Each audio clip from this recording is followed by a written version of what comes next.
She vanished without a trace during a short afternoon hike. No witnesses, no footprints, just silence. But nearly a decade later, her old camera surfaced from the dirt, and what it revealed changed everything. The trailhead sign was barely visible through the morning mist, its wooden lettering faded by years of sun and rain. Maple Valley State Park, West Entrance. At 7:12 a.m., the air was cool and damp, thick with the earthy scent of pine needles and spring runoff. 3 figures stood beneath the sign, adjusting straps and zippers, checking water bottles and laces. Among them was 16-year-old Eliza Carter, quiet, observant, and clutching a small, battered Nikon camera against her chest like it was something sacred. This trip had been a long time coming. Eliza wasn't the kind of girl people worried about. She wasn't reckless or impulsive. She didn't sneak out, drink, or chase danger for the thrill. She was the good kid, soft-spoken, polite, the kind who listened more than she spoke and always brought her books back to the library early. But she had a stubborn streak, a curious mind, and a deep love for the woods that ran in her blood. Nature, she once told her English teacher, made sense when nothing else did. That Saturday morning, she set out with her older cousins, Owen and Tyler, both 20, both self-proclaimed outdoorsmen who had done this route several times before. The plan was a one-night backpacking trip into the Northern Basin Loop, a scenic, moderately difficult trail that passed through thick forest, past a shallow lake, and looped around to a backcountry campsite near the old Ranger Lookout. It was about 7 miles in and 7 miles out, nothing too extreme, just enough to feel like an adventure. Eliza had asked to come along, not for the company, but for the photographs. She was building a personal portfolio for her photography class, and the forest, alive with the first full bloom of spring, promised the kind of textures and colors she loved to capture. Ferns curled open like question marks. Moss blanketed fallen logs in electric green. Spiderwebs caught droplets of mist like tiny chandeliers. She saw poetry in those things, and through the lens, the world felt both bigger and more understandable. They set off just after dawn, with birdsong overhead and the rhythmic crunch of boots on gravel underfoot. Owen led the way, full of confidence and loud opinions about the right way to hike. Tyler trailed behind with a Bluetooth speaker clipped to his pack, pulsing low-volume classic rock that made Eliza cringe a little but didn't dare comment on. She walked in the middle, slightly apart, stopping often to kneel, focus, and click. Her camera strap swung gently at her side when not in use, the initials EC scratched faintly into the leather. 2 hours in, they passed through a thicket where sunlight filtered down in golden beams, spotlighting patches of wildflowers and damp rocks. Eliza paused to frame a shot. She crouched low, adjusted her focus, then snapped. A bright red mushroom tucked against a fallen birch. Another click. Owen silhouetted on a ridge. Another, her hiking boots, half sunk into soft earth. She looked up and realized the boys were already a good 50 yards ahead. "Hey, wait up!" she called, jogging to catch them. They stopped at a fork in the trail where a hand-painted sign pointed 2 ways: Lake Shore Loop and Old Ridge Path.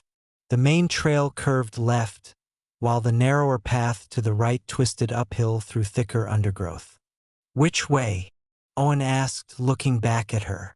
"Ridge Path steeper, but it's got better views," Tyler said. "And fewer people." Eliza glanced at her paper map.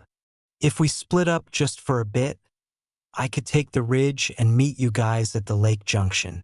It's the same distance, right?" Owen raised an eyebrow. "Why split?" She hesitated. "I just want some quiet shots. No offense." "None taken," Tyler shrugged. Owen hesitated, then nodded. All right, half an hour. If you're not at the junction by then, we're coming after you. Eliza smiled and gave a small salute. Copy that. They watched her disappear into the trees, camera swinging, hair tucked under a beanie, a soft blue hoodie hugging her shoulders. Then they turned and headed down the left path, their voices fading behind her. Eliza walked alone. The ridge trail was overgrown and uneven, but beautiful. She stopped often to photograph twisted tree roots, patches of wildflowers, the way the sunlight danced off the dew. Her photos were careful and deliberate. She crouched to get the angle right. She adjusted the exposure. She captured shadows, light, texture, and then one shot stood out. She raised the camera to photograph a rock formation covered in moss, and just as she clicked, a figure appeared in the viewfinder, far in the background, barely visible through the trees. A man. He was standing still, watching. Eliza lowered the camera, heart suddenly thudding in her chest. She turned in the direction she thought she'd seen him, but there was no one, just trees, silence. She shook her head. Probably another hiker, probably nothing, but she picked up her pace. 10 minutes later, she stopped again, not to take photos, but to listen. The forest had gone quieter. The air felt thicker. She turned, looking back. Nothing. She told herself she was imagining it.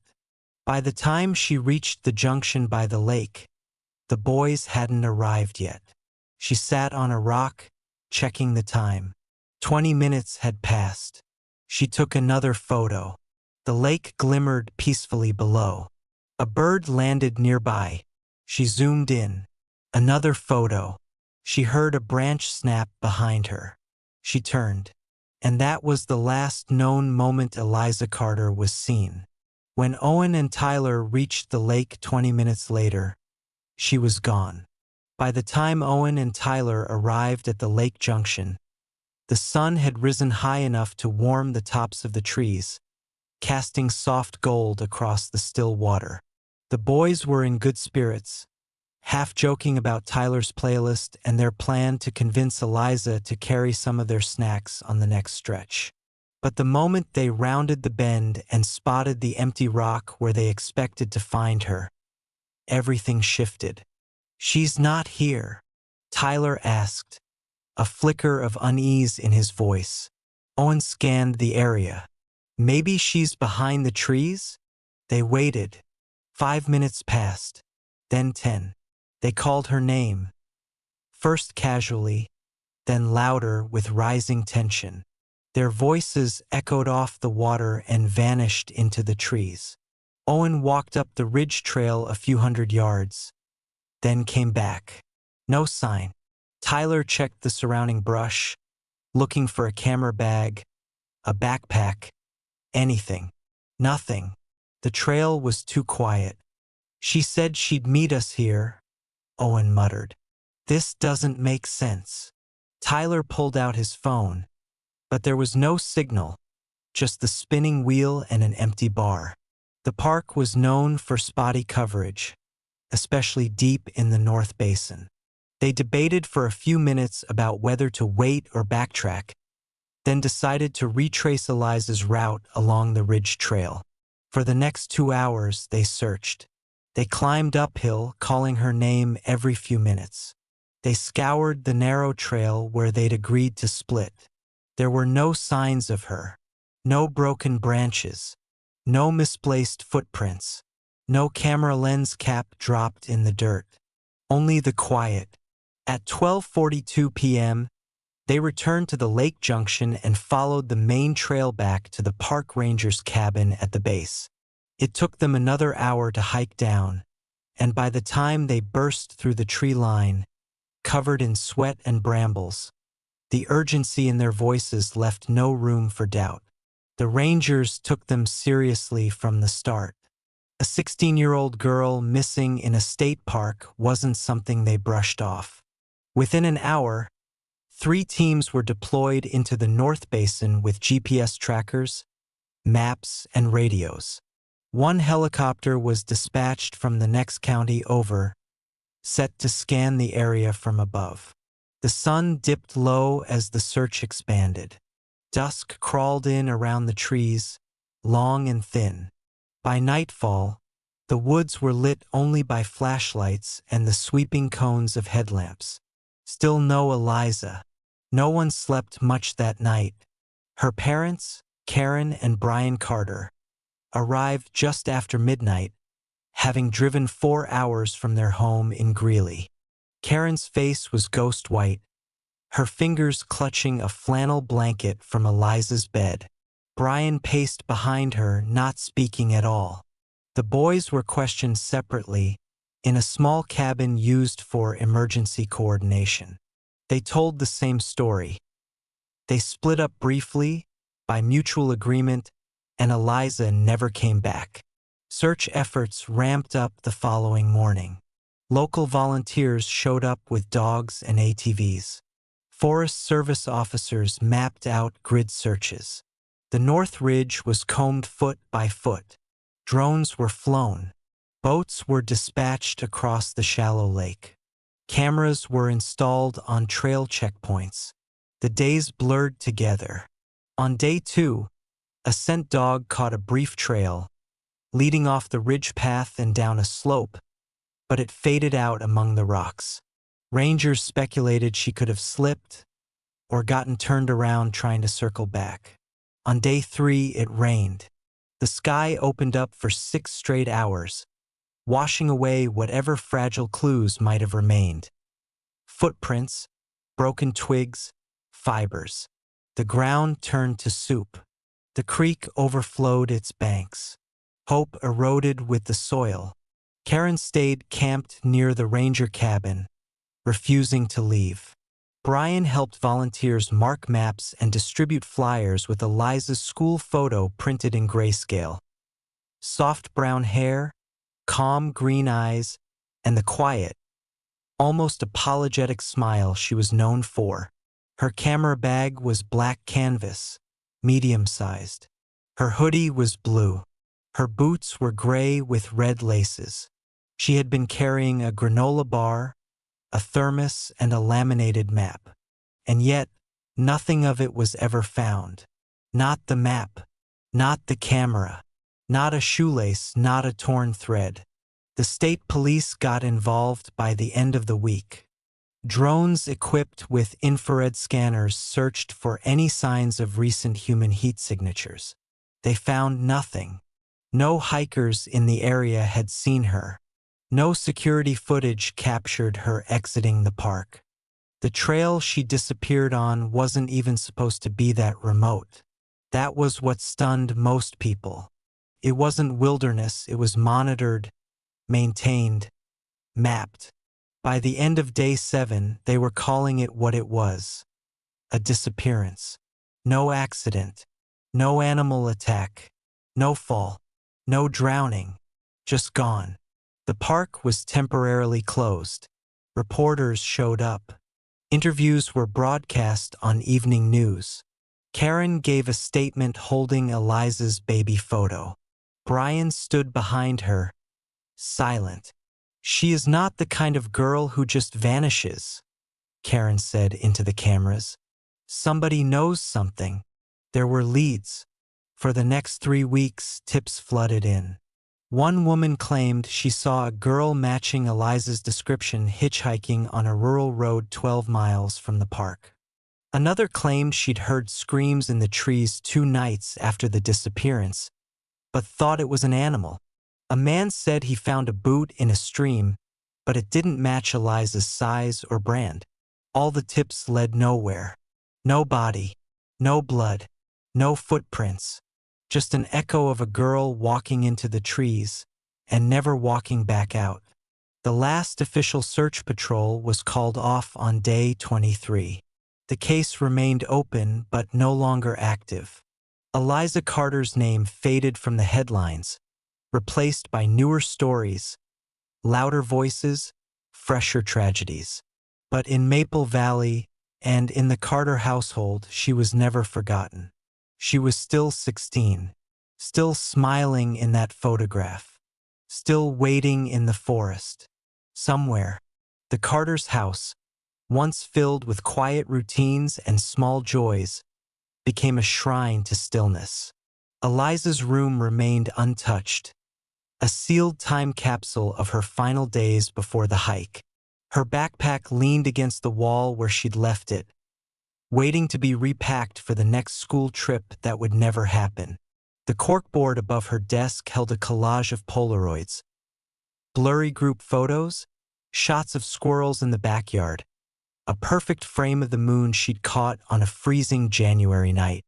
Her camera lens cleaner still sat beside her books, a ribbon marking the middle of a half-read nature photography guide. Her bed remained made, her sheets unwashed. Karen dusted it weekly. She couldn't bring herself to move anything, not even the hoodie hanging from the desk chair. Sometimes she'd stand in the doorway and hold the doorframe with both hands, like anchoring herself to the only place where Eliza might walk back into the world. Brian, on the other hand, couldn't stay in the house. He started spending more time in the garage, where he'd set up a table covered in printouts. Satellite maps of Maple Valley State Park, marked with red dots and grids. Lists of all known park visitors that weekend, GPS coordinates from the ranger logs, even rainfall charts from the day the trail washed out. He built a spreadsheet cataloging every lead, no matter how absurd. Anonymous Reddit tips, park rumors, names of campers, staff, anyone with a criminal record. He watched YouTube videos on wilderness survival, forensic search techniques, and scent tracking dogs. He taught himself how to read topographical maps like a professional. It gave him the illusion of control, but he couldn't save his marriage. By the second year, Karen and Brian had grown distant, not out of resentment, but fatigue. They spoke less, argued more. Grief had split their coping strategies in opposite directions. Karen withdrew inward, clinging to memory, while Brian pushed outward, chasing theories and facts. They were walking parallel timelines of the same tragedy, close but no longer touching. One evening, after a long silence, Karen finally said it aloud. "She's not alive, Brian." He looked up from a search map, hollow-eyed. "You don't know that." "I feel it," she said. "A mother knows." But Brian didn't respond. A few months later, he moved into a small rental apartment closer to the highway. Karen stayed in the house. The official reason was space. But neither of them said what they were really thinking, that too much of the house was haunted by possibility, that even silence had weight. Eliza's older brother, Jonah, took the loss in his own way. He had been 19 at the time, a college freshman on a music scholarship. He was supposed to be home that weekend, but changed plans last minute to rehearse with his band. He never forgave himself. He dropped out a semester later, stopped playing guitar, started working nights at a grocery warehouse, drinking too much, sleeping too little. He rarely came home. When he did, he didn't go near Eliza's room. Sometimes, late at night, he would drive to the edge of Maple Valley and sit in his truck until dawn. Once, Karen found a stack of photos on the passenger seat, all of Eliza, all duplicates. He'd taken them from the photo album and printed new copies. She asked what he was doing with them, but he didn't answer. He just said, "I keep thinking she's still out there. Not dead. Just misplaced." 3 years after the disappearance, the case file was formally labeled as inactive. No new leads, no new tips. The Carter family received the letter in the mail like a final blow. Karen didn't tell anyone, but she framed that letter and placed it face down in the bottom drawer of Eliza's desk. She said it was so they wouldn't forget how quickly people stopped looking. In the years that followed, Maple Valley State Park reopened. Tourists returned. New signs were posted. Trees regrew.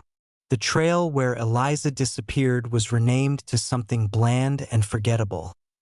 Ridge Bypass Loop. A new generation of hikers walked those paths, unaware of the girl who vanished just beyond their view. But locals remembered. Her face still appeared on a few bulletin boards, weathered posters with curled corners, the ink faded by sun and rain. Missing, Eliza Carter. Last seen June 7, 2014. The number beneath the poster still worked. It rang at the sheriff's office. No one had called it in years. Karen never stopped hoping. But her hope transformed. It hardened into something quieter, deeper. Not the hope of finding Eliza alive, but the hope of knowing. Just knowing. Knowing whether to grieve or to wait. In the 8th year, she started leaving flowers in Maple Valley every June. She never went alone. Jonah came sometimes. So did Brian. They didn't speak much, just placed the flowers by the base of an old oak tree and stood for a while.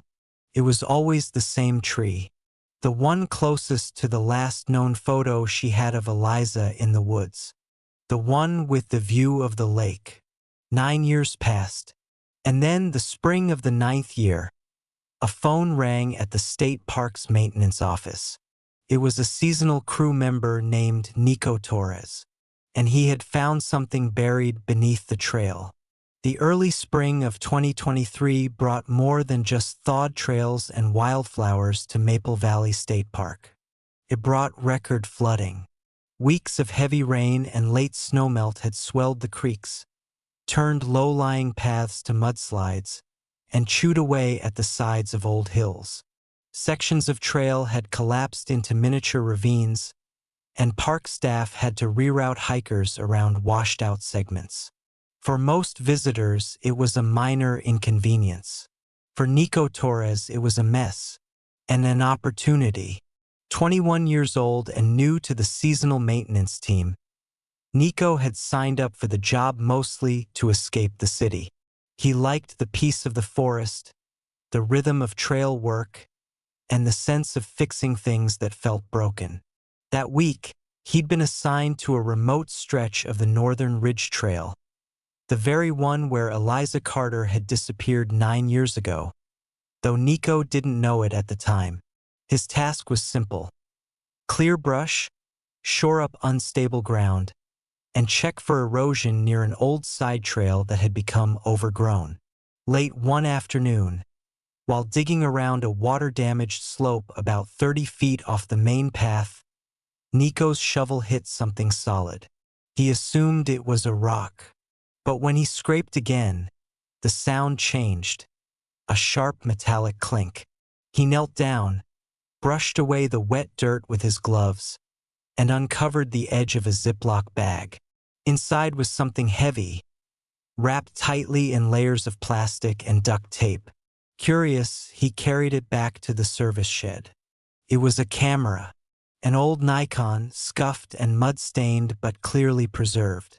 It wasn't one of the newer digital models. This was film, 35 millimeters, covered in grime but sealed well enough to keep the inside dry. Etched faintly on the side of the leather strap were 3 worn initials: IC. At first, Nico thought little of it. Maybe a tourist dropped it years ago. Maybe it was junk. Still, something about it felt off. The way it had been buried, wrapped so meticulously, hidden with care. Not dropped, hidden. He mentioned it to his supervisor the next morning. Together, they logged it in as found property and passed it to the ranger office. One of the rangers recognized the initials almost immediately. The photos from the missing persons flyer came to mind. The quiet girl, the blue hoodie, the camera. Nico was asked to show the exact GPS location where he'd found it. A marker was placed on the park's internal map, 39.728 degrees north, 105.385 degrees west, less than half a mile from the junction where Eliza was last seen. That afternoon, the camera was delivered to the local sheriff's office, which in turn contacted the Carter family and reopened the file. The camera's film was carefully removed in a clean lab environment and sent for restoration. Despite the age, the sealing had worked. The film had survived. Developers worked carefully, image by image, to reconstruct the negatives. Some were partially damaged, water blurred, light leaked, but others were remarkably intact. A few days later, the sheriff's department had a stack of grainy, haunting photos from 9 years ago, the final roll of film Eliza Carter ever shot. The first images were peaceful, ordinary. Eliza had been doing what she always did, photographing her surroundings. A squirrel perched on a stump, patch of mushrooms, a butterfly mid-flight, her cousins laughing around a fire, the tent pitched beneath trees, then the ridge trail, trees in shadow, the light shifting, a glimmer of water far below, then her boots shot downward mid-step, another, her outstretched hand against a rough-barked tree, fingers reaching. Then something new. In one of the final dozen frames, a figure appears in the distance, blurry, half-shadowed, partially blocked by trees. A man. He's standing still, far behind her, staring directly at the camera. Not waving, not smiling, just standing, unmoving. The next photo zooms closer, as if she's trying to make out who it is. But the figure is gone. Then the trees again. Then a shot of her own face. An accidental selfie, maybe. Eyes wide, slightly unfocused, lips parted. Not smiling. Not afraid exactly, but uncertain. Her mouth seems mid-sentence, as if she'd been speaking. The very last photo is the most disturbing. It's a shaky image, crooked and dark, taken at dusk.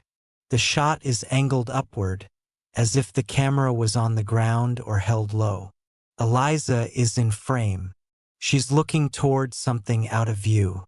Her hoodie is dirty. There's a scrape on her cheek, and the expression on her face is different now. She looks scared, truly scared. The photo cuts off just below her waist, and part of the background is too blurred to identify, but there's a shape behind her. A vertical line, possibly a tree, possibly something else. The timestamp on the film shows the photo was taken at 8:11 p.m. on the night she disappeared. And then nothing. No more photos. Whoever buried the camera had sealed it tightly, intentionally, like they wanted it preserved, or like she had wanted it preserved. Had Eliza hidden it herself? Had someone found it later and kept it? Was she still alive when it was buried? The sheriff's office contacted the Carter family immediately. Karen came in alone to view the photos. She didn't speak as she flipped through them, didn't cry, didn't blink. Then she saw the final image. She reached out and placed 2 fingers gently on her daughter's face in the print. "That's her," she said softly. That's the last time she saw the sun. The search resumed the very next day, and this time they knew exactly where to look. The morning after the photos were shown to Karen Carter, the sheriff's department reclassified Eliza's case from inactive missing person to active investigation. Suspicious circumstances. The photos changed everything, not only because of what they showed, but because of what they didn't. The images revealed no accident, no fall, no blood, no signs of animal attack. Just the forest, Eliza's wary eyes, and a man watching her from the trees. A man who was never identified, never mentioned, and never found. A face blurred by distance. No clear features, but enough to send a chill through every investigator who saw the frame. The man had been standing just far enough away to suggest one thing. He didn't want to be seen. The camera's metadata showed that the last image had been captured at 8:11 p.m. That was more than 2 hours after Eliza was supposed to meet Owen and Tyler at the lake junction. It proved she was alive longer than anyone had assumed, long enough to have gotten lost, or long enough to have been followed. Forensics confirmed that the camera had been buried purposefully. Soil and root pressure indicated that it had been tucked under a foot of mud and leaf cover within 48 hours of the original rainfall from 2014. The plastic and tape around it had been wrapped with care, not haste, tight, layered, waterproof. Whoever had done it wanted the camera to last. And that opened the door to a possibility no one had fully embraced. Eliza might have buried it herself. Whether as evidence, as a cry for help, or as a final act of defiance, no one could say for sure. But it was enough to send a full search crew back to the forest. The coordinates where the camera was discovered became ground zero. For the first time in nearly a decade, the North Basin of Maple Valley State Park was combed inch by inch with new eyes, better tools, and a different assumption. That Eliza had not disappeared randomly, and that someone somewhere knew the truth. On the second day of the renewed search, a forensic anthropologist named Dr. Cynthia Mulligan joined the team. She had consulted on dozens of cold cases across the state, and she was particularly interested in one detail: the background of the final photo. "It's subtle," she said, pointing to the blurred vertical object behind Eliza's shoulder. "But if you adjust the contrast and correct the exposure, there's a texture here. See this pattern? That's weathered wood paneling, not bark. Possibly a structure. Something man-made."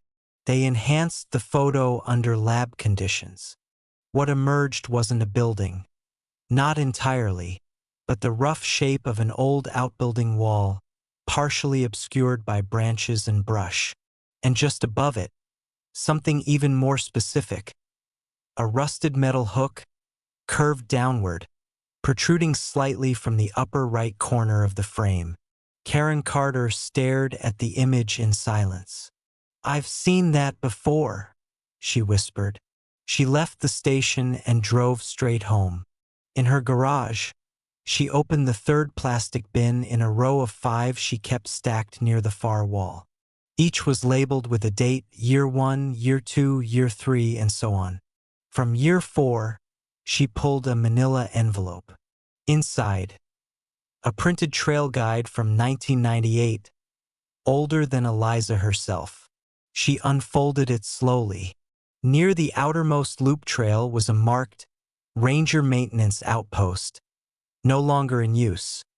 The park had closed down several auxiliary ranger cabins in the late 90s due to budget cuts. Most had been dismantled, but not all. Karen returned to the sheriff's office with the map. That same afternoon, a team hiked into the northern basin, guided by GPS and topo maps, and discovered the remnants of a forgotten outbuilding, half sunken into the hillside. Its door collapsed inward. The location, 70 yards uphill from where the camera had been found. Inside, the air was stale, thick with dust and mildew. Leaves blanketed the floor. Rodents had chewed through the lower walls. But under one corner of the sagging roof, behind a pile of rotted firewood, a searcher found something. Piece of fabric. Blue. Faded, almost gray. Torn along one edge, caught on an exposed nail. It matched the color of Eliza's hoodie. Forensics began processing the site immediately. A second discovery came just 2 days later. Under a floorboard, beneath several inches of debris, a small zipper pouch was recovered. Inside were two things: a folded note, water-damaged beyond readability, and a silver pendant shaped like a pine cone. Karen identified it immediately. "Eliza wore that all the time," she said. "It was a gift from her aunt. She never took it off." The note was sent to the lab for infrared scanning. While the ink had mostly bled away, one corner revealed faint impressions, pressure marks, as if someone had written with force. The indentation showed 5 block letters. "Help." By the end of the week, the sheriff issued a public statement. "We now believe that Eliza Carter may have encountered an individual while hiking alone, and that this individual may have coerced or forced her into a concealed area of the forest. This is no longer being treated as a simple missing persons case. It is now a criminal investigation." The community reacted with disbelief, outrage, and sorrow. 9 years of uncertainty had just taken a turn toward clarity and horror. What haunted everyone most wasn't just the idea of foul play. It was the possibility that Eliza had been alive, at least for some time. Long enough to hide a camera. Long enough to write a note. Long enough to hope someone might find them both. By the end of the second week, a quiet panic had taken root in Maple Valley. The discovery of the cabin, the photo, and the buried camera hadn't just reopened an old wound. It had shifted the narrative entirely.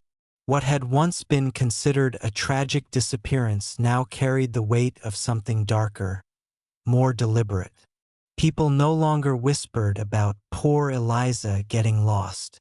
They whispered about the man in the woods. The blurry figure in the photo, tall, still, watching, became the focus of the entire investigation. Every investigator had the same question: who was he? They began by reviewing the list of all registered park workers and volunteers from 2013 to 2014. Rangers, trail surveyors, seasonal staff, maintenance crew, over 60 names in total. They eliminated the obvious: women, out-of-state workers, employees with alibis. Then they cross-referenced the remaining names with the location of the old outbuilding. Who might have known it existed, who might have had access or reason to go off-trail that far. One name stood out: Ronald Dell, age 47 at the time, former park groundskeeper.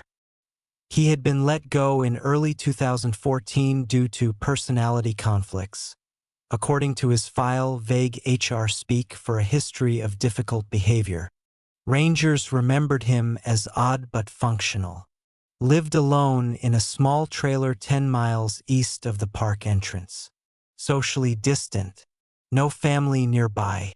Known to take extended walks through remote sections of the forest during his shifts. A retired ranger named Claire Morgan remembered him clearly. He didn't like working with people. Always said hikers were nosy. One time I asked him why he always took the long route to the toolshed. He said, "I like the quiet up there. No one watching." Gave me a chill. In the days following Eliza's disappearance, Dell hadn't been questioned. He wasn't on shift that weekend. No one thought to interview former staff. Now, almost a decade later, he was back on the radar. A detective visited his listed address in Clearfield County. The trailer was still there, tucked between pine trees hidden from the road. The property looked abandoned, but a car sat in the driveway, rusted but active. Dell answered the door shirtless, blinking slowly as if just woken. His eyes were pale and his beard long, but he recognized the badge instantly. "You hear about the girl?" he said before they even asked. They didn't tell him which girl. At first, he denied knowing anything. He hadn't worked at the park in years, hadn't even visited, had no idea what cabin they were talking about. But then they asked if he'd ever walked the ridge trail, the one near the cabin, the one now surrounded with police tape and yellow flags.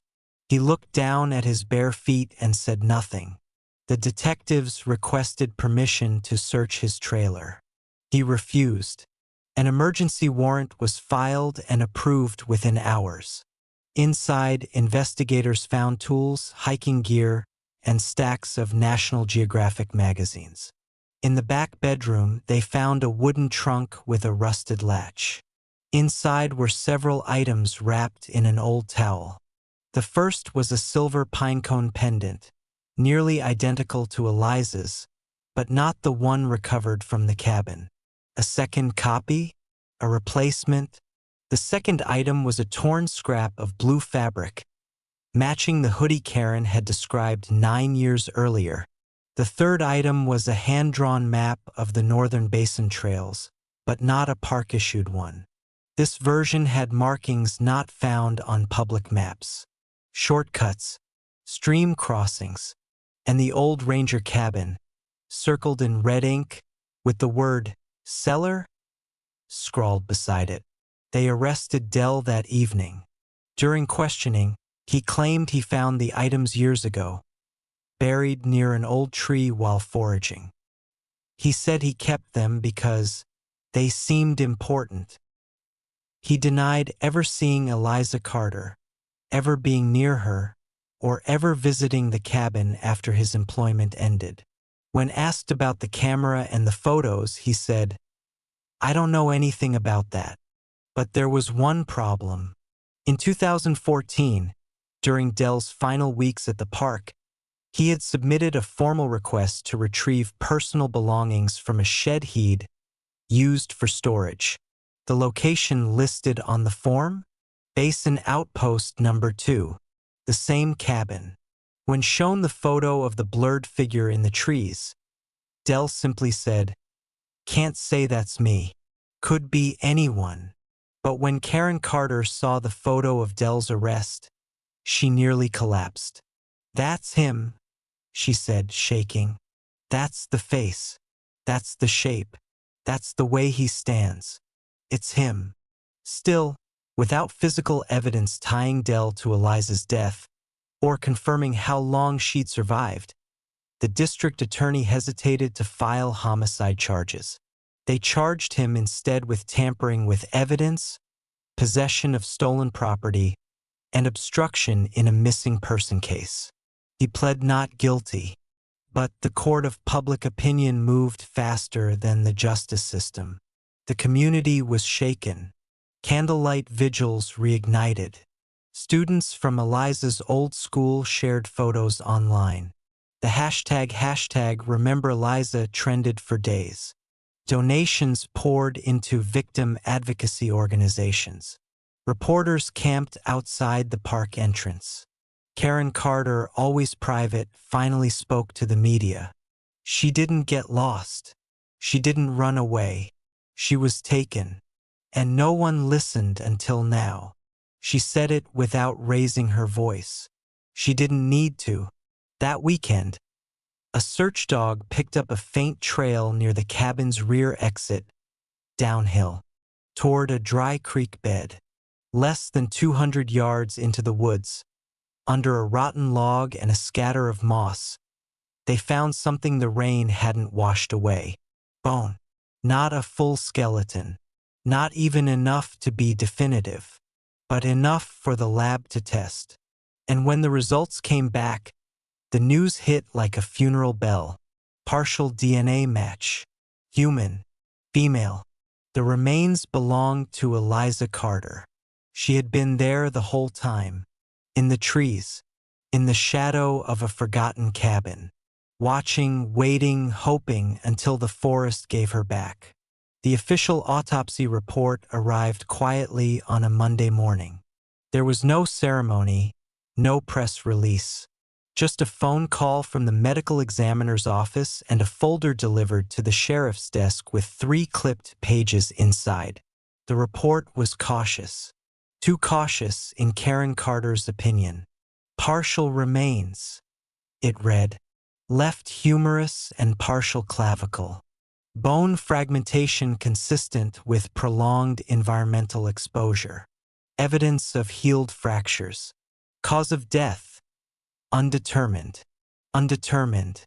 After 9 years of searching, after all the horror, all the quiet prayers, and all the broken hope, they couldn't even write a cause of death on the report.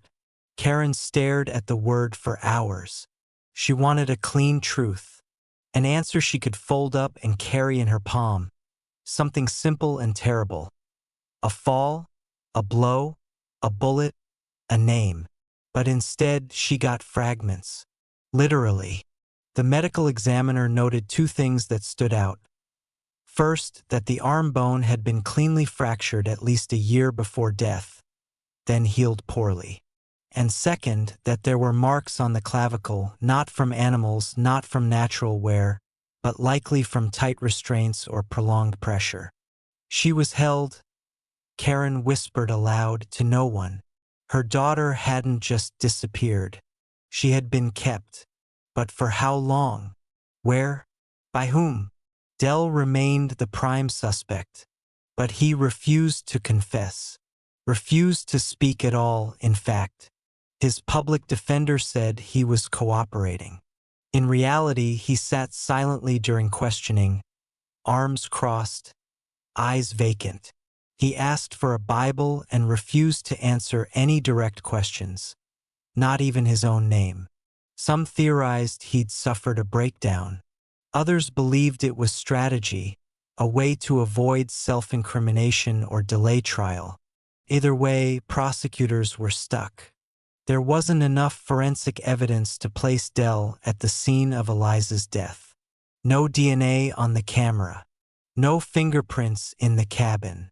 Just circumstantial overlap. Strong, chilling, but not enough to convict him of murder. And then, something strange happened. A new piece of information arrived from a surprising source. A former Maple Valley Park ranger named Kenneth Louder, now retired and living in Idaho. He had seen the news coverage and called in with a tip. He said that in June of 2015, a year after Eliza's disappearance, he had been visiting an old colleague near the park when he saw Ronald Dell walking near the Fire Road, well outside any designated trails, in an area that had been restricted due to erosion. He remembered it because Dell had been wearing a wide-brimmed hat and carrying a bucket, but what caught his eye was the shirt. It was blue, the same faded, dusty blue of Eliza's missing hoodie. He thought it was strange, recognized Dell from the old days. But at the time, he didn't know about the cabin or the camera. He just assumed Dell had returned to hike.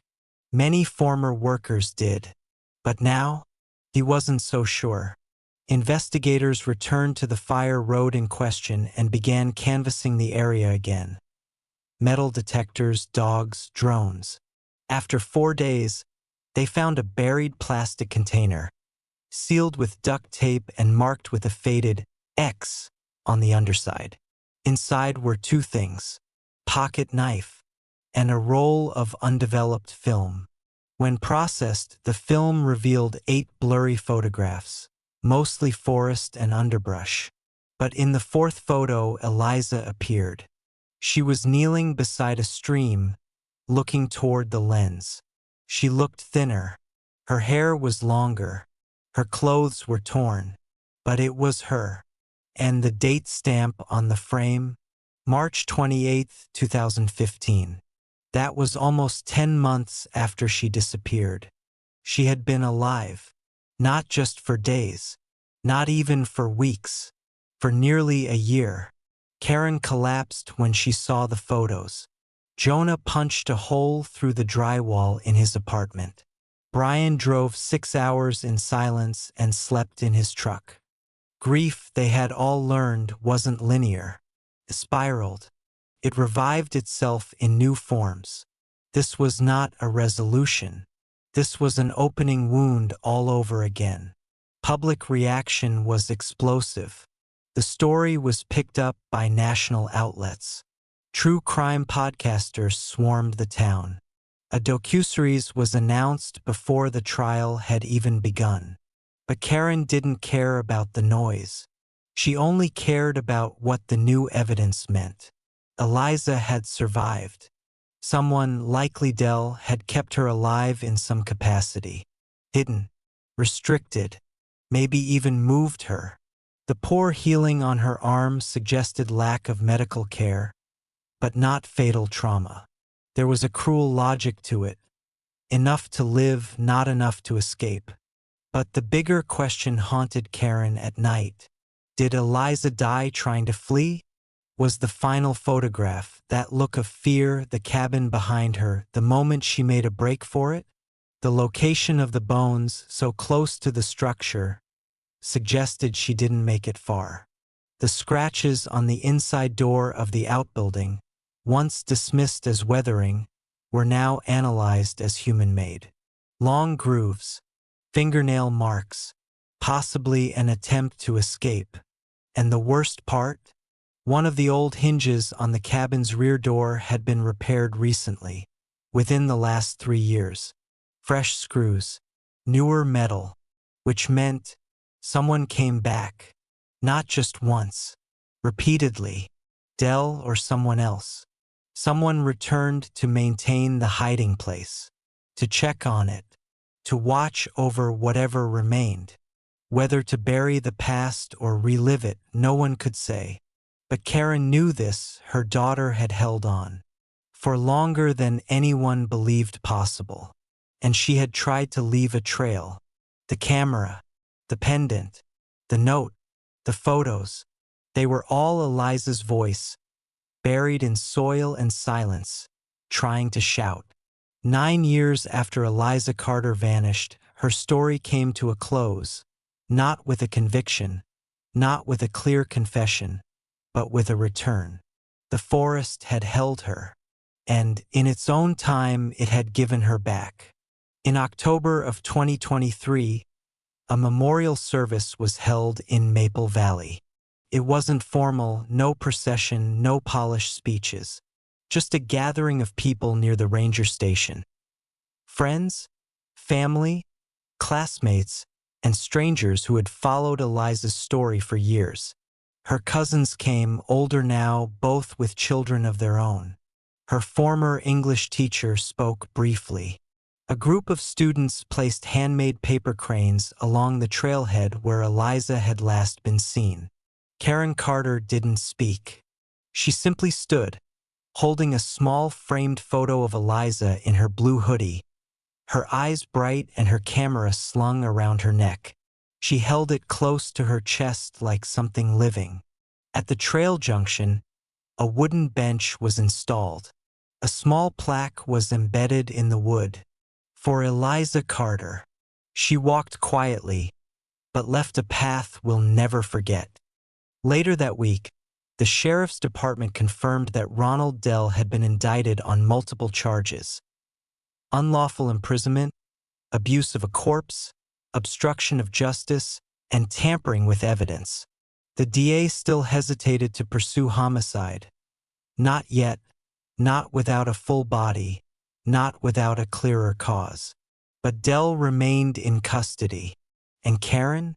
She finally slept through the night for the first time in years. In the weeks that followed, a slow wave of reflection passed over Maple Valley. The community, so used to silence and forgetting, began to confront old truths. People spoke about safety, about daughters, about the places we dismiss as too remote, too quiet to hold danger. One local paper published an editorial titled, "She Was Right There," a haunting reminder that Eliza hadn't been far away, just buried, just overlooked. But one final chapter remained. 2 months after the trial began, a park volunteer named Lena, a college sophomore working with the trail restoration team, was clearing brush near the cabin site when she noticed something odd beneath a collapsed wood beam. A small box, tin, rusted. She flagged the site, and forensic crews arrived that evening. Inside the box was a stack of photos, all developed and aged. More shots of the forest, trees, mushrooms, the same rocky ridge, a squirrel on a stump. Some were clearly Eliza's, but near the bottom something new, a folded piece of paper. It was stiff with age, edges torn, but the ink inside had survived, faint but legible under proper lighting. It was a letter, written in tight, uneven lines. No date, no signature, just 4 paragraphs.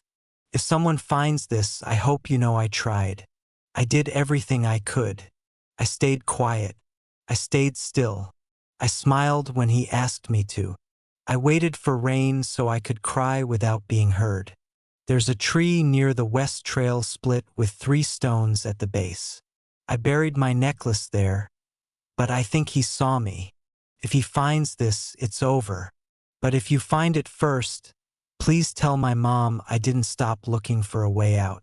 He told me no one would come, that I'd be forgotten, that the world outside moved on. But I remembered the sound of my brother's laugh. I remembered my mom's hand in my hair when I was sick. I remembered light. I remembered hope. Don't let him make me disappear. Please, don't let the forest keep me. The letter was authenticated by handwriting experts. It matched Eliza's journal entries from school. Every curl, every capital. It was hers. And with it, the world finally knew the truth. She had fought. She had hoped. She had survived until she couldn't. The discovery of the letter shifted the trial's momentum.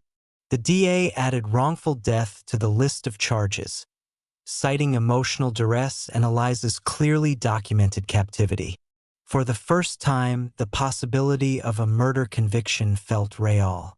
But for Karen Carter, it didn't matter anymore. Justice was a courtroom word. Her daughter was already free. 1 week later, she returned to the old cabin site one last time. The outbuilding had been demolished, the trail roped off, the crime scene cleared. In its place stood only trees, quiet and tall, bearing witness like they always had. She stood alone for nearly an hour. Then she whispered, "You were right. We didn't let you disappear." She turned and walked back toward the trailhead, where her car was waiting, where her life, the new version of it, would begin. Behind her, the wind passed through the trees, soft as a voice. And for just a moment, it felt like the forest was whispering something back. Something that sounded like, "Thank you."